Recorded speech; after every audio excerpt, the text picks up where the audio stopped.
आता तुमचा सुरुवातीचा जो प्रवास होता एमपीएससीचा, त्यानंतर तुम्ही शेतीमध्ये आला. तुम्ही सांगितलं की मी नाशिकमध्ये अभ्यास करत होतो एमपीएससीचा. शहरातलं जीवन, शहरातलं राहणीमान हे सगळं सोडून डायरेक्ट तुम्ही खेड्यात आलात आणि शेतीला लागलात. तर तुम्हाला सुरुवातीला काय अडचणी आल्या किंवा काय चॅलेंजेस वाटले? कसं असं एकदा एमपीसीच्या याच्यातून लवकर माणूस निघत नाही. हं. कसं असतं तो फार मोठा डोंगर आहे. हं, हं. म्हणजे त्यातून निघणं म्हणजे एकदा ते कसं असतं जेवढं आपण त्याच्या मुरगजळ सारखं एमपीसी बर. म्हणजे जेवढं आपण जवळ जाऊ त्याला त्याच्यापेक्षा ते दूर जात. दूर जात. पण त्यातून निघणं हे प्रवास हा म्हणजे एकदम खतरनाक आहे. काय असतं त्याला घरच्यांची पण साथ पाहिजे.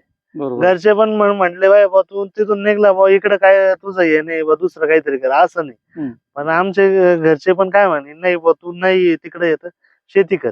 बरोबर. शेती करत झालं त्यानंतर मी काय केलं 2017 नंतर म्हणजे 17ची PS आहे.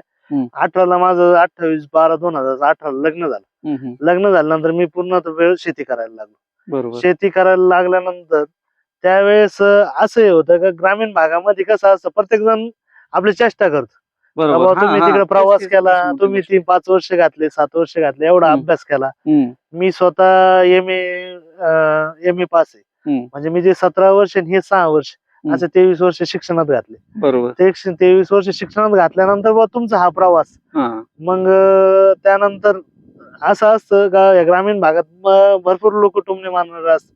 पण त्या टोमण्याच्या व्यतिरिक्त मी या धंद्यामध्ये उतरल्यानंतर बराचसा बदल केला. या म्हणजे आम्ही पूर्वी काय करायचो पहिले फक्त आम्ही गहू मोठ्या प्रमाणात करायचो कांदे ऊस करायचो आम्ही त्यामध्ये बदल केला.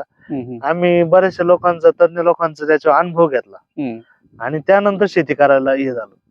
आणि नवीन पिढी ह्या शेती उतरण्यात लोक म्हणतात उतरत नाही. जे उतरले ते चांगल्याच पैकी शेती करताय. बरोबर. सर्वसाधारणपणे आता सगळं क्षेत्र किती आहे एकूण तुमचं? आता माझ्याकडे स्वतः 34 एकर क्षेत्र आहे आणि मी काही 1-2 एकर क्षेत्र एक माझ्या याचं पण आहे असं 36 एकर क्षेत्र करतोय. बरं. 36 एकर टोटल क्षेत्र तुम्ही सगळं मिळून करता. हो. आता हे 36 एकर मध्ये सर्वसाधारणपणे वर्षाचा जर हिशोब काढला तर तुम्हाला सरासरी किती उत्पन्न होतं? सरासरी तसं काही नाही. आता मी ना 2 सीझन मध्ये म्हणजे माझं ऊस क्षेत्र असतं. दरवर्षी माझं 300-400 टन ऊस काय झालं तर जातो. बरोबर. 300-400 टन आणि आता दरवर्षीचा गेलेला हा आमचा अनुभव. आणि दरवर्षी सोयाबीन चांगल्या पैकी होतं. दरवर्षीच मका होती. असं माझं दोन्ही पण क्षेत्र म्हणजे मी पूर्वी टमाटे भाजीपाला करत होतो. पण काय झालं लेबरच्या याने आम्ही थोडस त्यापासून बाजूला गेलो आणि आता हे क्षेत्र वाढवलंय.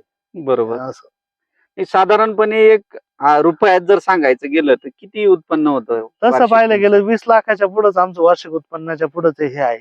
टार्गेट आमचं मोठं आहे पण मग असं 20 लाखाच्या पुढेच आहेच. बरोबर. हे झालं शेतीचं उत्पन्न. दुग्ध व्यवसायाचं वेगळं हो उत्पन्न. वेगळं उत्पन्न आहे. ते साधारणपणे किती असतं? आता आम्हाला ते आम्ही दर सीझनला काय होतं आमचे म्हणजे 100 लिटरच्या पुढे दूध चालू असतं. बरोबर. आता ते कसं आहे भाव ऍडजस्टमेंट असतं. बरोबर. तर कोविड मध्ये 22 रुपये व्हायला आता 38 रुपये भाव आहे बरोबर. आजच्या या स्टँडिंगला. बरोबर. पण मग आता चांगले पैसे मिळत आहे. असं दूध उत्पन्न कसं आहे मिळाले तर खूप पैसे मिळतात नाही तर काही मिळत नाही. बरोबर. असं अशी गोष्ट आहे. मग आता तुम्ही त्या प्रवासातून आज या शेतीच्या प्रवासाला लागलाय. आता साधारणपणे असं समजा एक 5-6 वर्ष झाले तुम्ही शेती करताय कंटिन्यू.